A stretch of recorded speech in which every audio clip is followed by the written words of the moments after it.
नमस्कार दोस्तों, मेरा नाम है राहुल और आप सबका स्वागत है आपका अपने YouTube चैनल टेक चैट पर। तो इस वीडियो के अंदर हम बात करने वाले हैं आरएसआईटी के 35 मोस्ट इंपोर्टेंट क्वेश्चन जो कि आपके 12 फरवरी 2023 के एग्जाम में पूछे जा सकते हैं। एंड दोस्तों मैं आपको बता दूं, ये जो है वो आपकी 7th क्लास होने वाली है। पहले हमने आपकी 6 क्लास अपलोड कर चुके हैं। एंड दोस्तों अगर आपने उन क्लासों को नहीं देखा तो उन क्लास को देख लेना। एंड दोस्तों आपकी 7वीं क्लास होने वाली है। इस क्लास के अंदर आपको काफी सारे क्वेश्चन ऐसे होंगे जो बहुत ज्यादा हार्ड लगेंगे। एंड दोस्तों बहुत सारे क्वेश्चन ऐसे होंगे जो बहुत ज्यादा आपको ईजी लगेंगे।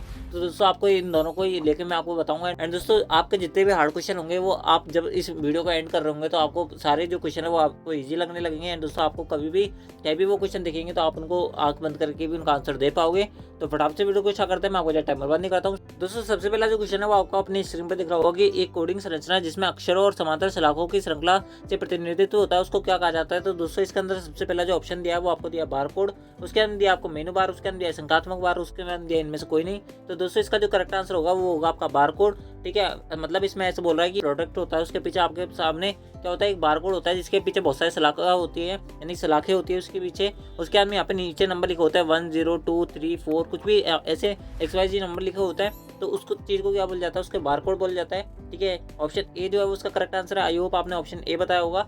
बढ़ते हैं नेक्स्ट क्वेश्चन तरफ। अगला जो क्वेश्चन है वो आपसे पूछा है निम्न में से कौन सी फाइल वर्ड प्रोसेसर के उपयोग से बनती है। दोस्तों मैं इस क्वेश्चन को पूरा एक्सप्लेन करता हूँ आपको क्या होता है क्या नहीं होता। बात करते हैं वर्ड प्रोसेसर की फाइल किससे बनती है। दोस्तों आपको पता होगा वर्ड प्रोसेसर के अंदर अगर आप कोई फाइल बनाते हो तो दोस्तों आपका वो डॉक्यूमेंट बनता है। कभी MS वर्ड चलाया होगा तो आपको पता होगा कि वर्ड प्रोसेसर में जब आप फाइल बनाते हो तो दोस्तों आपका वहाँ पर एक डॉक्यूमेंट बनता है। बात करें आप शीट एंड डेटा शीट, जो डाटाबेस जो होता है वो आपका MS एक्सेल की शीट में बनता है, यानी कि MS एक्सेल के द्वारा बनता है। बात करें आपकी प्रेजेंटेशन जो होती है वो आपकी पावर पॉइंट के अंदर बनती है, जैसे आपको पता होगा। ठीक है, ऑप्शन सी जो है उसका करेक्ट आंसर है। जिन्होंने भी ऑप्शन सी बताया था उन सबका करेक्ट है। बढ़ते हैं नेक्स्ट क्वेश्चन तरफ। अगला जो क्वेश्चन है आपसे ऐसे पूछा है ऑपरेटिंग सिस्टम का प्राथमिक काम किसका प्रबंधन करने के लिए होता है, यानी कि आपका जो ऑपरेटिंग सिस्टम होता है सबसे पहले प्राइमरी रूप से वो किसको मैनेज करता है, आपसे ऐसे पूछा हुआ है। इसके अंदर सबसे पहला जो ऑप्शन दिया वो आपको दिया उपयोगकर्ता, उसके अंदर दिया आपको प्रोग्राम्स, उसके अंदर दिया साधन, उसके अंदर दिया कमांड्स। एंड दोस्तों मैं आपको बताऊं कि जितनी भी क्लास हमने अब तक लिए हैं, जितनी भी क्लास हम लेने वाले हैं आपकी, उसके अंदर से 30+ इनफैक्ट आपके 35 पूरे के पूरे क्वेश्चन आपके एग्जाम में छपने वाले हैं। इनफैक्ट उनके जो आंसर होंगे यानी कि इनके जो ऑप्शन होंगे वो भी आपके एज इट इज यहाँ पर छपने वाले हैं। तो दोस्तों आप इसलिए क्लास को पूरा देखना है, इसके मत करना बिल्कुल भी, क्योंकि क्लास में आपको इन क्वेश्चन से के साथ साथ मैं आपको एक्सप्लेनेशन दे रहा हूँ, जिससे अगर आपको वहाँ पर अगर कोई घुमा के क्वेश्चन भी आ जाता है बाई चांस, ऐसा होगा नहीं लेकिन बाई चांस आ जाता है तो आप उनका आंसर लगा पाओगे यहाँ पर। बात करते हैं इस क्वेश्चन की, तो आपको मैं बता दूं इसके अंदर सबसे पहला जो ऑप्शन दिया वो आपको दिया उपयोग करता है, उसके अंदर दिया प्रोग्राम्स, उसके अंदर दिया साधन, उसके अंदर दिया कमांड्स। तो दोस्तों मैं आपको बता दूं ऑपरेटिंग सिस्टम क्या होता है। सबसे पहला आपका साधन यानी कि रिसोर्सेज लेके आता है, यानी कि सबसे पहले रिसोर्स लेके आएगा, उसके अंदर आपके प्रोग्राम वहाँ पर आएंगे, उसके अंदर एक यूज़र आएगा, यूज़र जो है वो आपको कमांड देगा, यानी कि पहले नंबर पे जो है वो आपका साधन आएगा, उसके अंदर आपके प्रोग्राम्स आएंगे, उसके अंदर आपका एक यूज़र आएगा, उसके अंदर आपके एक कमांड आएंगे। यानी कि इस प्रकार से आपकी सीरीज होते हैं, इस प्रकार से ऑपरेटिंग सिस्टम जो है चीज़ों को मैनेज करता है। ठीक है, ऑप्शन सी जो है उसका करेक्ट आंसर आई होप आपको समझ आया होगा। अगला जो क्वेश्चन है वो आपसे ऐसे पूछ रहा है कि MS वर्ड 2007 की फाइलों के लिए फाइलों का नाम का एक्सटेंशन क्या होता है। दोस्तों बहुत ज़्यादा इंपॉर्टेंट है। एक इससे ज़्यादा इंपॉर्टेंट क्वेश्चन मैं आपको इसी क्वेश्चन के अंदर बताऊंगा, जो कि आपका काफ़ी बार पूछा जाता है, मैंने आपको पहले भी करा रखा है, अब भी बताऊंगा। ठीक है, इसके अंदर सबसे पहले जो ऑप्शन दिया वो आपको दिया .gif, उसके अंदर दिया .text, उसके अंदर दिया .docx, उसके अंदर .exe। तो दोस्तों इसका जो करेक्ट आंसर होगा वो होगा आपका ऑप्शन सी .docx जो है वो आपका 2007 की फाइलों का एक्सटेंशन है। अंदर 3 का जो एक्सटेंशन था वो आपका था .doc, और 2010 के बारे में बात करें तो MS वर्ड 2010 का जो एक्सटेंशन है CX। ठीक है, ध्यान रखना .docx जो है वो 2010 की फाइलों का भी एक्सटेंशन है, 2007 की फाइलों का भी एक्सटेंशन है। दोस्तों इसके अंदर सबसे ज़्यादा क्वेश्चन पूछा जाता है MS एक्सेल का, कि MS एक्सेल 2003 का एक्सटेंशन फाइल क्या होता है, यानी किस नाम से होता है। तो दोस्तों बता दो MS एक्सेल 2003 का जो एक्सटेंशन होता है वो होता है .xls, जबकि बात करें 2007 की और 2010 के अंदर ये हो जाता है आपका .dxlsx। ठीक है, ये आपका एक्सटेंशन होता है, इनको ध्यान रखना, बहुत ज़्यादा इंपॉर्टेंट है। दोस्तों मैं गारंटी देता हूँ कि आपके इस बार के एग्जाम में छपने वाला स्टार आप इसको लगा सकते हो। अगला जो क्वेश्चन है वो आपको अपने स्क्रीन पर दिख रहा होगा कि आप www पर अपने वेब पृष्ठों को कहाँ पर रखते हैं, यानी कि अगर आपको www पर अपने वेब पृष्ठ कहाँ पे मिलते हैं। तो इसके अंदर सबसे पहला ऑप्शन दिया इंटरनेट के कनेक्शन पर, उसके अंदर आपको एक वेब ब्राउजर पर, उसके अंदर वेब सर्वर पर, फिर दिया ऑप्शन डी उपरोक्त सभी। तो दोस्तों आपको पता होगा कि एक वेब सर्वर पर जो है आपकी www वेबसाइट काम करते हैं। www क्या होता है, वर्ल्ड वाइड वेब इसकी फुल फॉर्म होती है। एंड दोस्तों बात करें वेब सर्वर पर ये आप सबको मिलते हैं।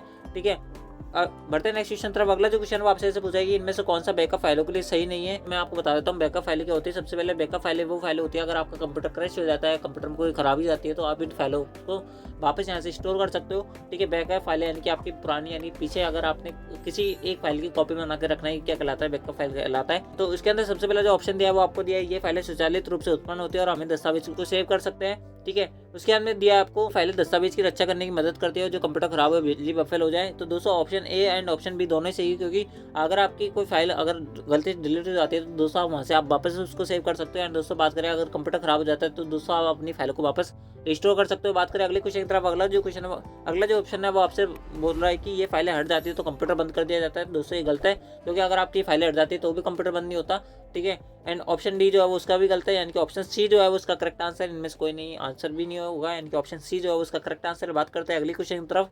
अगला जो क्वेश्चन वो आपसे से पूछा है, जो बाइनरी भाषा कंप्यूटर समझता है उसमें क्या होता है। दोस्तों मैं आपको बता दूं, कंप्यूटर के अंदर हम जैसे बोलते हैं, कोई इंग्लिश या हिंदी लैंग्वेज नहीं होती, उसके अंदर केवल बाइनरी नंबर कंप्यूटर भाषा समझता है। कंप्यूटर के अंदर जो बाइनरी नंबर होता है वो केवल आपका 0 एंड 1 होता है। इसके अंदर हायर जो नंबर होता है वो आपका 1 होता है, एंड जो मिनिमम नंबर होता है वो आपका 0 होता है, ठीक है। यानी कि ऑप्शन जो ए है वो उसका करेक्ट आंसर, 2 प्रतीक होता है 0 एंड 1, ठीक है। बढ़ते हैं नेक्स्ट क्वेश्चन तरफ। अगला जो क्वेश्चन है वो आपसे से पूछा है, निम्न में से कौन सी प्रोग्रामिंग भाषा नहीं है, कौन सी आपकी प्रोग्रामिंग लैंग्वेज नहीं है। इसके अंदर सबसे पहला जो ऑप्शन दिया है वो आपको दिया है C++, उसके अंदर दिया है जावा, उसके अंदर दिया माइक्रोसॉफ्ट ऑफिस, उसके अंदर दिया पास्कल। तो इसका जो करेक्ट आंसर होगा वो होगा आपका ऑप्शन सी। आपने आई होप आपने ऑप्शन सी बताया होगा। माइक्रोसॉफ्ट ऑफिस क्या होता है, आपकी कोई भी डॉक्यूमेंट आपको तैयार करने के लिए माइक्रोसॉफ्ट ऑफिस दिया जाता है। बाकी ये कोई माइक्रोसॉफ्ट ऑफिस किसी प्रकार की लैंग्वेज नहीं होती, ठीक है। ऑप्शन सी जो है उसका करेक्ट आंसर है। दोस्तों अगर आपको वीडियो पसंद आ रही है तो वीडियो को लाइक जरूर कर देना, क्योंकि बहुत मेहनत लगती है आप सबके लिए इतने इंपॉर्टेंट क्वेश्चन ढूंढने के बाद में उन पर वीडियो बनाना, ठीक है। तो दोस्तों आई होप आपने अब तक वीडियो को लाइक कर दिया होगा। एंड दोस्तों बढ़ते हैं नेक्स्ट क्वेश्चन तरफ। अगला जो क्वेश्चन है वो आपसे पूछ रहा है कि वीडियो कॉन्फ्रेंसिंग की मदद से आप संभव उचित संचार को आपको सुनना है। यानी कि इस क्वेश्चन के अंदर आपको ऐसे पूछा है कि अगर आपने वीडियो कॉन्फ्रेंसिंग करते हो, यानी कि अगर आप वीडियो कॉल करते हो तो दोस्तों आपको कौन सी चीज़ ज़्यादा अच्छी लगेगी। उसके अंदर आप क्या चाहोगे कि उसके अंदर वीडियो भी आनी चाहिए और उसके अंदर ऑडियो भी आनी चाहिए, यानी दोनों चीज़ें आनी चाहिए। तो इसके अंदर सबसे पहले जो ऑप्शन है विजुअल वन वे, यानी कि केवल आपको एक ही स्क्रीन दिखाई दे, मतलब कि अगर आप वीडियो कॉल कर रहे हो तो केवल आपका ही फोटो दिखाई दे, सामने वाले का फोटो नहीं दिखाई दे। उसके अंदर ऑडियो विजुअल वन वे, यानी कि एक तरफ की ऑडियो जाए और एक तरफ की वीडियो जाए, दूसरी तरफ की ऑडियो और वीडियो नहीं आए। उसके अंदर आपको ऑडियो विजुअल टू वे, यानी कि उधर के भी वीडियो आनी चाहिए, उधर के वीडियो जानी चाहिए, उधर का भी ऑडियो आनी चाहिए और इधर का भी ऑडियो जाना चाहिए। यानी कि ऑप्शन सी जो है इसमें ज़्यादा बेटर है, ठीक है। उसके अंदर दिया है विजुअल टू वे, यानी कि केवल आपको दिखाई दे, आवाज़ नहीं सुनाई दे। यानी कि ऑप्शन जो सी है वो करेक्ट आंसर है, क्योंकि ऑडियो वीडियो दोनों तरफ की आनी और जानी चाहिए, ठीक है। तो ऑप्शन सी जो है उसका करेक्ट आंसर है। आई होप आपको समझ आया होगा। अगला जो क्वेश्चन है वो आपसे ऐसे पूछ रहा है कि पंक्ति में 1600 पिक्सल और कॉलम में 1200 पिक्सल हो तो मॉनिटर का संकल्प मान, यानी कि रिजोल्यूशन रेशियो कितना होगा। तो दोस्तों मैं आपको बता दूं, जब भी आपको रिजोल्यूशन रेशियो पूछा जाए तो दोस्तों आपको जितनी भी संख्या दे रखी है, जैसे यहाँ पे दे रखा है 1600, उसके अंदर आपको 1200, तो दोस्तों आपको इन दोनों को इंटू कर देना है। इन दोनों का इंटू जब आप करोगे तो आपका आएगा 192, 1 2 3 और 4 जीरो आपके पीछे आएगी, ठीक है। तो आपका ये वाला आंसर होगा, इनके ऑप्शन सी जो है उसका करेक्ट आंसर है, ठीक है। आपको यहाँ पर कोई भी माथाफोड़ नहीं करनी है, आपको कोई ज्ञान ही नहीं होना, आपको केवल RSCT के अंदर अच्छी परसेंटेज बनानी है, जो हम आपके बनवाने की पूरी सहायता कर रहे हैं, ठीक है। अगला जो क्वेश्चन आपसे ऐसे पूछा है कि इंटरनेट एक्सप्लोरर जो होता है वो एक प्रकार का होता है। तो दोस्तों मैं आपको बता दूं, इसके अंदर आप सबसे पहला जो ऑप्शन दिया वो आपको दिया ऑपरेटिंग सिस्टम, उसके अंदर कंपाइलर, उसके अंदर दिया IP पता, उसके अंदर दिया ब्राउजर। तो इसके अंदर सबसे पहला जो ऑप्शन दिया वो आपको दिया ऑपरेटिंग सिस्टम, उसके अंदर दिया संकल्प मान, उसके अंदर दिया IP एड्रेस, उसके अंदर दिया आपको ब्राउजर। तो दोस्तों आपने अगर पिछली वाली एक भी क्लास ली होगी तो मैंने हर क्लास के अंदर बताया कि आप अगर चाहे आपका क्रोम हो, चाहे आपका मोजिला फायरफॉक्स हो, या फिर आपका सफारी हो, चाहे इंटरनेट एक्सप्लोरर हो, वो आप सबके वो सब क्या है आपके एक ब्राउजर होता है। एंड दोस्तों उसके साथ में हमेशा मैं एक लाइन बोलता हूँ कि क्रोम जो होता है वो एक ब्राउजर है, जबकि गूगल जो है वो आपका एक सर्च इंजन है, ध्यान रखना, ठीक है। तो इसका जो करेक्ट आंसर होगा वो आपका ब्राउजर। एंड दोस्तों बात करें यहाँ पे कंपाइलर क्या होता है, जो असेंबली भाषा को प्रोग्रामिंग भाषा में कन्वर्ट करता है, दैट इज कॉल्ड कंपाइलर, ठीक है, वो आपका कंपाइलर होता है। IP एड्रेस क्या होता है, IP की फुल फॉर्म होती है इंटरनेट प्रोटोकॉल, ठीक है। एंड दोस्तों बात करें आपके ऑपरेटिंग सिस्टम क्या होता है, ऑपरेटिंग सिस्टम की मैंने पिछली 5 क्लासों के अंदर, पिछले 6 क्लासों के अंदर मैंने आपकी इसकी पूरी परिभाषा हर बार बताई है, उन क्लासों को आप चाहे देख लेना।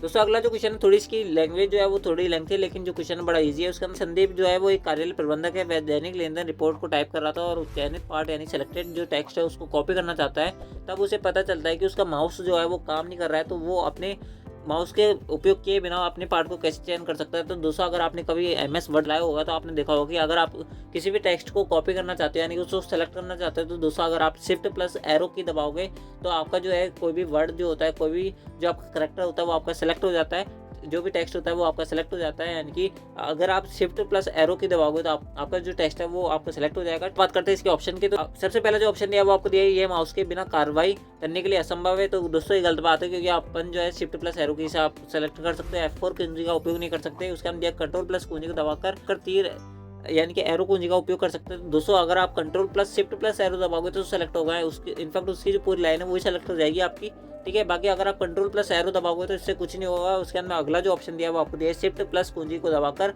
उसके अंदर आपको एरो कुंजी दबानी पड़ेगी। तो ऑप्शन जो डी है वो उसका करेक्ट आंसर है। दोस्तों आई होप आपको समझ बैठा होगा, क्योंकि मैंने आपको अच्छी तरीके से समझाने का ट्राई किया है। अगला जो क्वेश्चन दिया है वो आपको दिया कि एमएस एक्सेल में निम्न में से कौन सा मान सूत्र है, यानी कि इन चारों में से आपको बताना कौन सा आपका फॉर्मूला है। इसका अब बात करते हैं इसके ऑप्शन की। तो सबसे पहला जो ऑप्शन दिया पावर 2, उसके अंदर दिया 2 3, उसके अंदर दिया आपको पावर 2,3, उसके अंदर दिया पावर 2 है 3, उसके अंदर दिया पावर 2 स्टार 3। तो इसका जो करेक्ट आंसर होगा वो होगा आपका बराबर पावर 2,3 बराबर पावर आपने लिख दिया। इस कारण से आपको ये वाला साइन लगाने की कोई जरूरत नहीं, अगर यहाँ पर आपको कॉमा ही लगाना पड़ेगा। ठीक है, बढ़ते हैं नेक्स्ट क्वेश्चन तरफ। अगला जो क्वेश्चन है वो आपसे पूछा है डाटा संचरण की गति को मापने के लिए आमतौर पर इस्तेमाल किया जाता है, यानी कि डाटा की जो मापने की इकाई होती है वो क्या कहलाती है। तो दोस्तों वो आपके कहलाती है विड्थ पर सेकंड, यानी कि बीपीएस के अंदर आपका जो डाटा है उसकी स्पीड नापी जाती है। उसके हम बात करें आपके नैनो सेकंड के अंदर आपका कुछ ही नहीं नापा जाता, जबकि हर्ट्ज के अंदर जो है मैं आपको बात कर रहा हूँ मेगाहर्ट्ज की बात नहीं कर रहा। हर्ट्ज के अंदर जो है आपकी स्क्रीन का जो रेजोल्यूशन होता है वो मापा जाता है। बात करें प्रिंटर की जो क्षमता होती है वो आपकी डीपीआई के अंदर मापी जाती है। डॉट पर इंच जो है वो आपकी इसकी फुल फॉर्म होती है। ठीक है, आप इसको लिख सकते हो। अगला जो क्वेश्चन वो आपको अपने स्क्रीन में दिख रहा होगा कि एक वीजीए कार्ड एक प्रकार का है, यानी कि एक वीजीए कार्ड क्या होता है। वीजीए कार्ड जो होता है वो आपका एक ग्राफिक्स एडेप्टर कार्ड होता है। ठीक है, एटीएम कार्ड नहीं होता है, डेबिट कार्ड नहीं होता, आमंत्रण कार्ड यानी कि इन्विटेशन कार्ड भी नहीं होता है, यानी कि ऑप्शन ए जो है उसका करेक्ट आंसर है। बढ़ते हैं नेक्स्ट क्वेश्चन तरफ। अगला जो क्वेश्चन है वो आपसे पूछा है कि निम्नलिखित बयान को पढ़ना है, यानी कि 2 स्टेटमेंट आपको दे रखा है, बताना है आपको कौन सा गलत है कौन सा सही है। इसके अंदर सबसे पहला दिया है को एक्सेल, यानी कि सहअक्षीय जो होता है केवल डेटा ट्रांसफर के लिए प्रकाश के रूप में उपयोग किया जाता है। उसके अंदर दिया एमएस पेंट जो होता है वो एक सिस्टम सॉफ्टवेयर होता है। स्टेटमेंट है वो गलत है, क्योंकि एमएस पेंट जो होता है वो आपका सिस्टम सॉफ्टवेयर नहीं होता, ये आपका एक एप्लीकेशन सॉफ्टवेयर होता है। ऑप्शन जो डी है वो उसका करेक्ट आंसर है। बढ़ते हैं नेक्स्ट क्वेश्चन तरफ। अगला जो क्वेश्चन है वो आपसे पूछा है कि प्रोसेसर की गति को मापने के लिए किसका इस्तेमाल किया जाता है। प्रोसेसर की जो स्पीड होती है वो किस में नापी जाती है। तो दोस्तों प्रोसेसर की जो स्पीड होती है वो यूनिट में नहीं नापी जाती है, उसके अंदर प्रोसेसिंग स्पीड में नहीं नापी जाती। उसके अंदर घड़ी की इकाई, घड़ी की जो स्पीड होती है उसमें मापी जाती है। उसके हम बात करें स्मृति जो होती है उसमें भी नहीं नापी जाती है, यानी कि घड़ी की जो गति है वो उसका करेक्ट आंसर है। नेक्स्ट क्वेश्चन तरफ। अगला जो क्वेश्चन है वो आपसे पूछा है कि HTML बनाने के लिए किसका उपयोग किया जाता है। HTML क्या होता है मैं आपको बताता हूँ। जो है इस पर आपके वेब पृष्ठ जो है वो बनते हैं। इस तरह कोई भाषा नहीं होती, वेब स्तर की भी नहीं होती एंड उच्च स्तर की भी आपकी कोई भाषा नहीं होती है। इनके ऑप्शन ए जो है वो उसका करेक्ट आंसर है। बात करें इसकी फुल फॉर्म की, तो इसकी फुल फॉर्म होती है हाइपर टेक्स्ट मार्कअप लैंग्वेज। ठीक है, मेरे पास स्क्रीन छोटी इस कारण से मैं आपको बता नहीं सकता लिख के, इस कारण से मैं आपको बोल रहा हूँ, आप इसको कहीं लिख सकते हो। हाइपर टेक्स्ट मार्कअप लैंग्वेज इसकी फुल फॉर्म होती है। बढ़ते हैं नेक्स्ट क्वेश्चन तरफ। दोस्तों अगला जो क्वेश्चन है वो आपसे पूछा है निम्न में से किससे स्लाइड शो दृश्य यानी स्लाइड शो व्यू जो होता है वो स्लाइड में अग्रिम नहीं होगी, यानी कि अगर आपने कौन सी कुंजी ऐसी है अगर आपने अपने कीबोर्ड के अंदर दबा दी तो उसके आगे जो है आपकी प्रेजेंटेशन नहीं चलेगी, यानी कि प्रेजेंटेशन वहीं में रुक जाएगी। आप प्रेजेंटेशन से आउट हो जाओगे, बाहर हो जाओगे। तो इसके अंदर सबसे पहला जो ऑप्शन दिया वो आपको दिया एस्केप कुंजी, उसके अंदर दिया स्पेस बार कुंजी, ये गलत है। उसके अंदर बात करें एंटर कुंजी, इससे भी कुछ नहीं होगा। उसके अंदर माउस बटन से कुछ नहीं होगा। एस्केप कुंजी जो है वो आपके इमीडिएट जो जिस भी आप प्रेजेंटेशन की स्लाइड के अंदर होता है वो आप वहाँ से बाहर आ जाओगे। बात करते हैं अगले क्वेश्चन तरफ। अगला जो क्वेश्चन आपसे पूछा है कि RFID का पूर्ण नाम क्या होता है। तो आईडी की जो फुल फॉर्म होती है वो आपकी होती है रेडियो फ्रीक्वेंसी पहचान, यानी कि रेडियो फ्रीक्वेंसी आइडेंटिफिकेशन जो होता है वो उसकी फुल फॉर्म होती है। बात करते हैं अगले क्वेश्चन की तरफ। अगला जो क्वेश्चन है वो आपसे पूछा है ब्लॉग क्या होता है। अगर आपने कभी ब्लॉग देखे होंगे, बहुत सारे ब्लॉगर होते हैं आजकल यूट्यूब पे, जैसे कि सौरभ जोशी ब्लॉग होता है, वो आप क्या करता है कि एक ऑनलाइन पत्रिका यानी कि एक ऑनलाइन जैसे वो वीडियो डालता है, उसके अंदर अपनी खुद की या अपनी जो कंपनी होती है उसकी वेबसाइट की पहचान कराते हैं, अपने बारे में बताते हैं, वो अपनी निजी जिंदगी यानी पर्सनल लाइफ के बारे में अपनी वो डेली क्या करते हैं क्या नहीं करते वो अपने ब्लॉग के अंदर बताया जाता है। ठीक है, वही आपका ब्लॉग कहलाता है। उसके हम बात करते हैं अगले क्वेश्चन की तरफ। अगला जो क्वेश्चन है आपसे ऐसे पूछा है कि 1 GB कितने बराबर होते हैं। 1 GB का सबसे पहला जो ऑप्शन दिया वो आपको दिया 2 की घात 30 बिट्स, उसके अंदर 2 की घात 30 बाइट्स, उसके अंदर 2 की घात 20 बिट, उसके अंदर दिया आपको 2 की घात 20 बाइट्स। तो इसका जो करेक्ट आंसर होगा वो होगा आपका 2 की पावर 30 बाइट्स, यानी कि ऑप्शन बी जो है वो उसका करेक्ट आंसर है।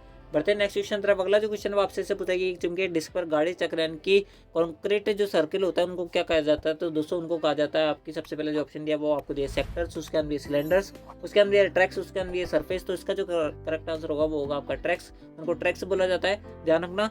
ठीक है, एंड दोस्तों तक वीडियो को लाइक नहीं किया है तो वीडियो को लाइक कर देना एंड चैनल को सब्सक्राइब कर लेना, क्योंकि आपका हर लाइक हमें एक मोटिवेशन देता है कि आपके लिए और भी अच्छी बेहतरीन तैयारी के लिए अच्छे से अच्छे क्वेश्चन आपके लिए लेके आए। एक दिन में आपके ज़्यादा से ज़्यादा वीडियो अपलोड करें ताकि आपकी और भी अच्छी तैयारी यहाँ पे हो सके।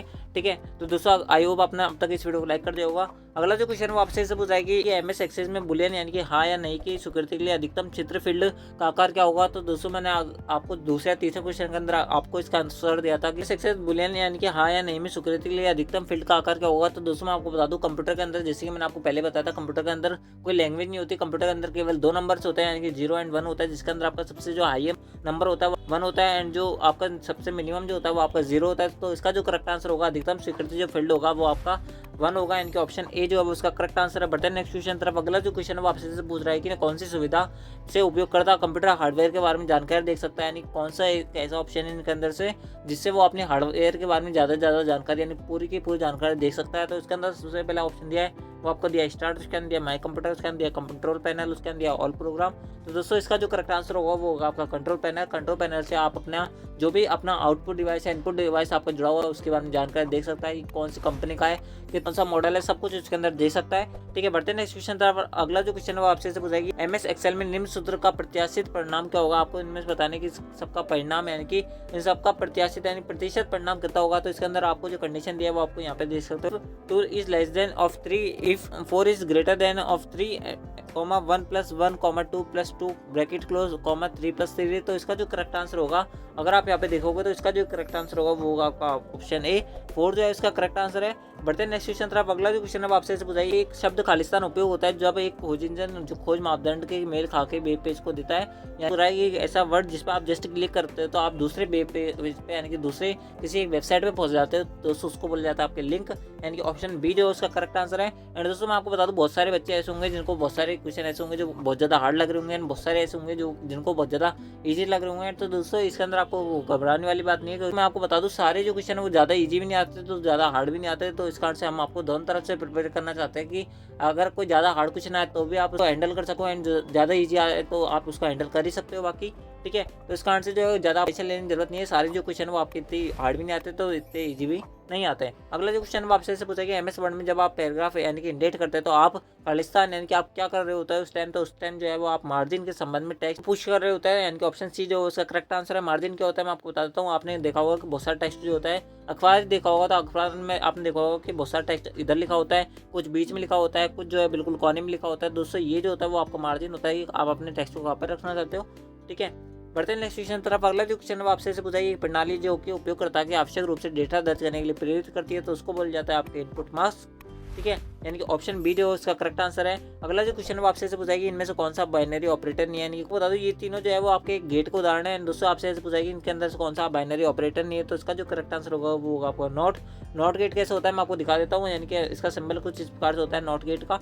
ठीक है, इस प्रकार से आपका नॉट गेट बनता है। ठीक है, दोस्तों अगला जो क्वेश्चन है वो आपसे पूछाएगी निम्नलिखित संचार साधनों में से कौन सा एक समय में 2 तरह से आता है लेकिन केवल एक दिशा में समर्थन करता है। दोस्तों उसको बोला जाता है आपके अर्धद्वैत यानी कि हाफ डुप्लेक्स उसको बोला जाता है। अगला जो क्वेश्चन है आपसे पूछाएगी MS वर्ड में किसी वर्ण की घात यानी कि x की घात 4 जैसे टाइप करना चाहते हो तो उसको निम्नलिखित में से किस विकल्प का चयन करोगे। तो दोस्तों मैं आपको बता दूं जैसे कि इसके अंदर आपको 2 चीज़ें होती है, एक तो आपकी ऐसी घात लिखने में आती है और एक आपने देखा होगा मैथ के अंदर एक ऐसी नीचे लिखने में आती है।